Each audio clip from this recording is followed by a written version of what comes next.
प्रिय मित्रों, भाइयों एवं बहनों, आदरणीय नागरिक बंधुओं, आप सभी का स्वागत है हमारे चैनल लीगल तपस्वी पर। आज के इस वीडियो में आपको कोरोना महामारी एवं अन्य संक्रामक रोगों को नियंत्रित करने वाले कानूनों के बारे में जानकारी दी जाएगी। कई बार आपके मन में प्रश्न पैदा होता होगा कि लॉकडाउन, क्वारंटीन, आइसोलेशन, कर्फ्यू आदि आदेश किन कानूनों से नियंत्रित होते हैं। इन्हीं प्रश्नों के कानूनी उत्तर तलाशने की कोशिश इस वीडियो के माध्यम से सद्भावनापूर्वक तरीके से की गई है।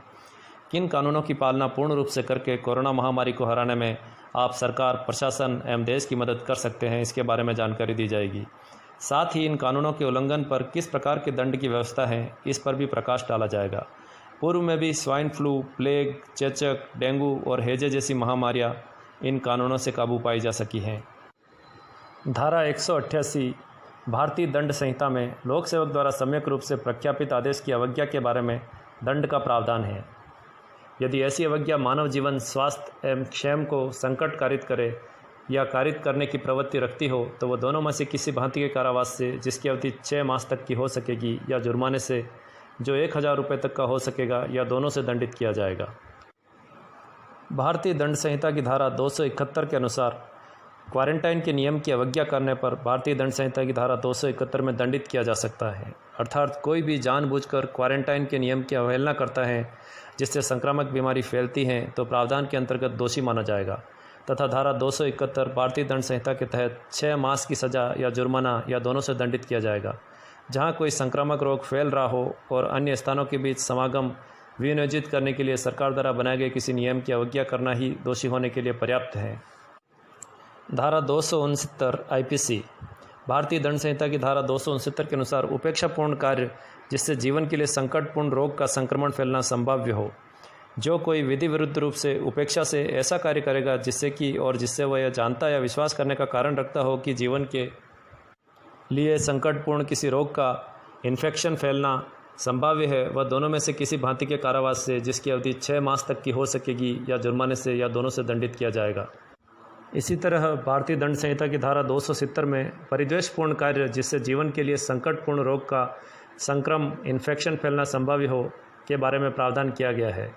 जो कोई परिद्वेष से ऐसा कोई कार्य करेगा जिससे वह जानता या विश्वास करने का कारण रखता हो कि जीवन के लिए संकटपूर्ण किसी रोग का संक्रमण इन्फेक्शन फैलना संभाव्य है, वह दोनों में से किसी भांति के कारावास से, जिसकी अवधि 2 वर्ष तक की हो सकेगी, या जुर्माने से, या दोनों से दंडित किया जाएगा।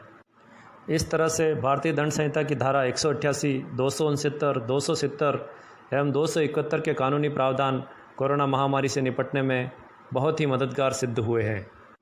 महामारी अधिनियम 1897 123 साल पुराना कानून है।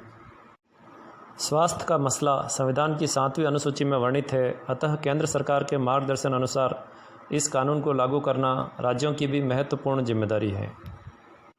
इसके अतिरिक्त सीआरपीसी दंड प्रक्रिया संहिता की धारा 144 भी लोगों को समूह या भीड़ के रूप में इकट्ठा होने से रोकती है, और कर्फ्यू का आदेश भी धारा 144 के अंतर्गत जारी किया जा सकता है। दंड प्रक्रिया संहिता की धारा 144 की अवज्ञा भी भारतीय दंड संहिता की धारा 188 में दंडनीय अपराध है। महामारी अधिनियम 1897 की धारा 2 के अनुसार खतरनाक महामारी के विशेष उपाय करने और विनियम विहित करने की शक्ति, रेल द्वारा या अन्य प्रकार से यात्रा करने वाले व्यक्तियों का निरीक्षण तथा संक्रमित व्यक्तियों को अस्पताल या अस्थायी आवास में अलग से रखवाने की व्यवस्था के बारे में भी वर्णन धारा 2 महामारी अधिनियम 1897 में किया गया है। महामारी अधिनियम 1897 का उल्लंघन भारतीय दंड संहिता की धारा 188 के अर्थ में दंडनीय अपराध माना जाएगा। आपदा प्रबंधन अधिनियम 2005 महामारी एवं आपदाओं से निपटने के लिए एक महत्वपूर्ण एवं विशेष कानून है।